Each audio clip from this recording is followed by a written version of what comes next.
तो hello guys, क्या हाल चाल। तो जैसा कि आपने थंबनेल पर देख के क्लिक किया है, मैं इस वीडियो में सोलो लेवलिंग के सीजन 2 की एपिसोड 2 को एक्सप्लेन करने वाला हूं। एपिसोड 1 को मैंने पहले से एक्सप्लेन कर रखा है, जिसकी वीडियो आपको मेरे चैनल में मिल जाएगी, और एपिसोड 2 को देखने से पहले एपिसोड 1 को जरूर चेकआउट कर लेना। तो अब बिना किसी देरी के लेट्स बिगिन। तो एपिसोड 2 का स्टार्ट होता है और हम किम चुल को देखते हैं, जो कि सारी अटैक टीम को कह रहा था कि अब जब हम सबको पता है कि हम एक रेड गेट में फंस चुके हैं, तुम सबकी सर्वाइवल की जिम्मेदारी मैं लेता हूँ, लेकिन मैं इस बात की कोई भी गारंटी नहीं लूंगा कि तुम सब जिंदा वापस लौट पाओगे। हमें डंजन खुलने का वेट अनगिनत महीनों तक करना पड़ सकता है, इसलिए सर्वाइवल की कोई गारंटी नहीं है। एक रेड गेट कम से कम बी रैंक होता है, और ऐसी खतरनाक सिचुएशंस में ज्यादा लोगों को संभालना बहुत ही ज्यादा मुश्किल काम है। इसलिए मैं डंजन को क्लियर करने के लिए तुम सबको दो अलग अलग टीम्स में डिवाइड कर रहा हूँ। अगर हम ये हार रहे तो या तो हम ठंड से मार दिए जाएंगे, या फिर हम पे आइसल्स की तरह कोई और हमला कर देगा। और अगर तुम में से कोई भी मेरे साथ डंजन क्लियर करने के लिए नहीं जाना चाहता तो मैं अकेला जाऊंगा। तो बोलो कौन आएगा मेरे साथ। खैर, बहुत से हंटर्स किम चुल के साथ जाने के लिए राजी हो जाते हैं, और इस बात पर जिनो सोच रहा था कि इनका उसके साथ जाना बनता भी है, क्योंकि ये ज्यादा सेफ तो एक ए रैंक हंटर के साथ ही रहेंगे ना। लेकिन तभी किम चुल सी रैंक और ई रैंक हंटर्स को पॉइंट आउट करके कहता है कि तुम सब मेरे साथ नहीं आ सकते। ये एक बदकिस्मती समझ लो, लेकिन मैं सी रैंक या उससे लो रैंक हंटर्स को अपने साथ नहीं ले जा सकता। किम चुल अपनी बात को कंटिन्यू करते हुए कहता है कि यहाँ पर बिताए हुए 24 घंटे बाहर का सिर्फ 1 घंटा बनता है, और ऐसी खराब सिचुएशंस में मैं अपने साथ डेड वेट नहीं ले जा सकता। अब बेसिकली किम चुल लो रैंक हंटर्स को डेड वेट कह रहा था, क्योंकि वो ये समझ रहा था कि एक रेड गेट में लो रैंक हंटर सर्वाइव नहीं कर सकते और ये मारे ही जाएंगे, तो इनको अपने साथ ले जाना बेवकूफ़ी होगी। खैर, लो रैंक हंटर्स किम चुल की इस बात पर बहुत ही ज़्यादा डिसअपॉइंटेड वे में कहते हैं, क्या हम तुम्हें डेड वेट लगते हैं। अब किम चुल इस बात का जवाब देते हुए उन्हें कहता है कि अगर तुमने हमारे बॉस को मारने तक वेट कर लिया, मतलब सरवाइव कर लिया, तो तुम भी जिंदा वापस जा पाओगे। तुम्हें तो खुश होना चाहिए। अब किम चुल ऐसी बातें कर ही रहा था कि एक बी रैंक की हंटर किम चुल से कहती है कि मैं तुम्हारे साथ नहीं जाना चाहती, तुम मेरी जगह किसी लो रैंक हंटर को ले जाओ। और किम चुल ऐसे ही करता है, और जिनो के पास जाते ही वो बी रैंक की हंटर जिनो से कहती है तुम ई रैंक हंटर तो नहीं हो सकते।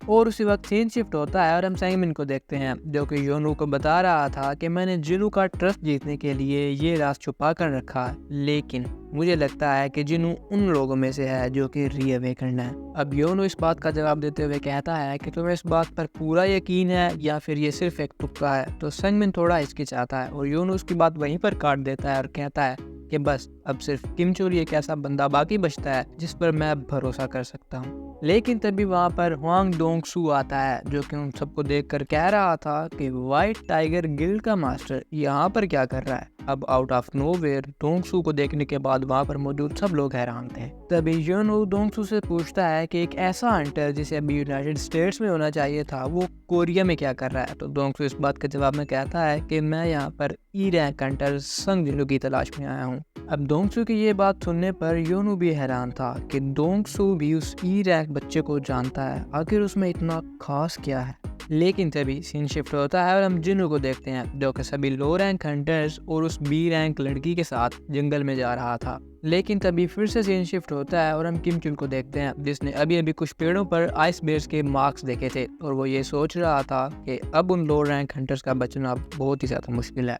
लेकिन तभी फिर से सीन शिफ्ट होता है डोंगसू पर, जो कि योनू से ये कह रहा था कि देखो ना, मैं इतनी दूर से जिन्हों को मारने के लिए आया, और अब वो रेड गेट में फंस चुका है और अभी तक तो मर भी चुका होगा। लेकिन दूसरी तरफ योनू ये सोच रहा था कि आखिर इन सबको उस बच्चे के बारे में पता कैसे है, वो तो बस एक ई रैंक हंटर है। लेकिन तभी सीन शिफ्ट होता है और हम किम चुल को देखते हैं, जहां हम ये देख सकते हैं कि आइस बेयर्स ने इन सब हाई रैंक हंटर्स पर अटैक किया हुआ था, लेकिन किम चुल अकेला ही उन सब आइस बेयर्स को मार गिराता है। और वो गरूर से सोच रहा था कि ये सब आज जिंदा हैं तो मेरी वजह से, अगर मैं ना होता तो ये सब हंटर्स कब तक आइस बेयर्स का खाना बन चुके होते। लेकिन तभी सीन शिफ्ट होता है जिनु पर, जो कि बाकी लो रैंक हंटर्स को ठंड से बचने के लिए कुछ कपड़े दे रहा था, समन कर रहा था। लेकिन बाकी हंटर्स जिनु की ये हरकत देखकर बहुत ही ज्यादा हैरान थे, शॉक्ड थे, क्योंकि उनको पता था कि स्पिरिचुअल मैजिक तो सिर्फ एक या दो चीज समन करने के लिए इस्तेमाल किया जा सकता है, और वो मन ही मन में ये सोच रहे थे कि आखिर ये बंदा चीज क्या है। लेकिन तभी वहाँ पर तुम एक जायंट आइस बेयर कह सकती हो, वो अटैक कर देता है। अब उस आइस बेयर को देखकर इवन वो बी रैंक हंटर भी हैरान थी, घबरा गई थी। लेकिन हमारा संगिनु ठहरा ओपी, ओवर पावर्ड, उसने उस जायंट को एक ही पंच में मार दिया। अब तुम्हें न्यूटन का लॉ तो पता होगा कि हर एक्शन का एक रिएक्शन होता है और जिन्हों के इस एक्शन का रिएक्शन कुछ ये था।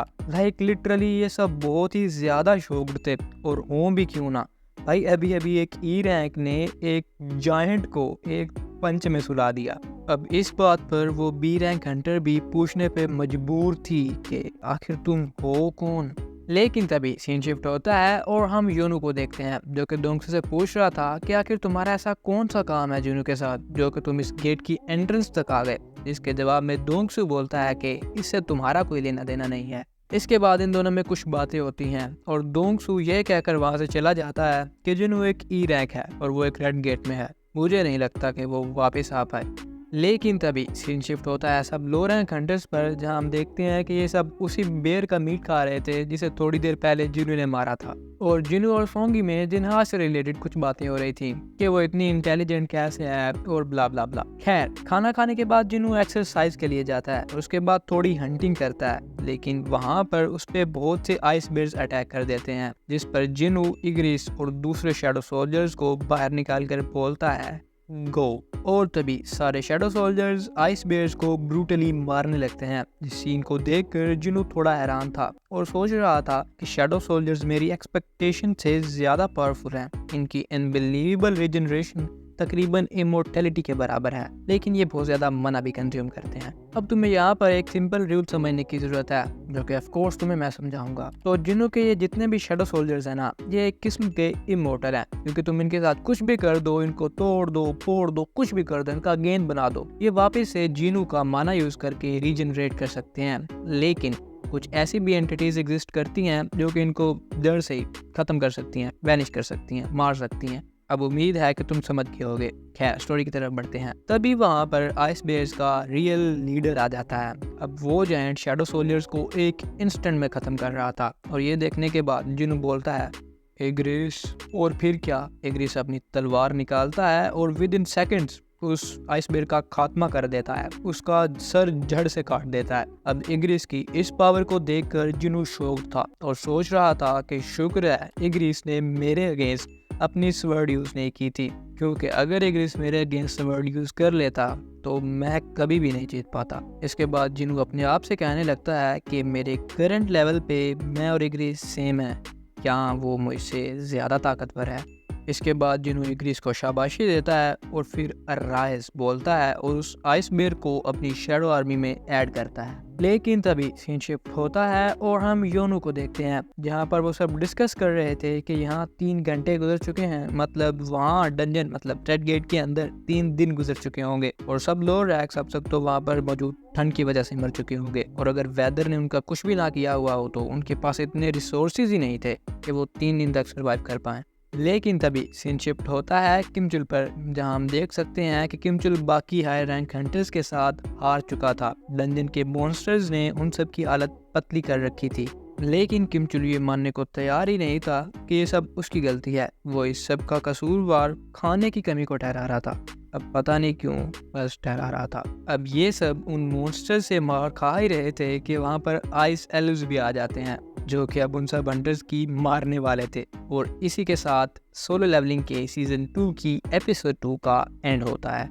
और at the end of the video में आपसे कहना चाहता हूँ कि उम्मीद करता हूँ आपको मेरी ये वीडियो पसंद आई होगी, और सोलो लेवलिंग के सीजन 2 की एपिसोड 3 की वीडियो भी जल्दी आएगी। सो स्टे ट्यून्ड, अपना ख्याल रखिए। अल्लाह हाफिज़।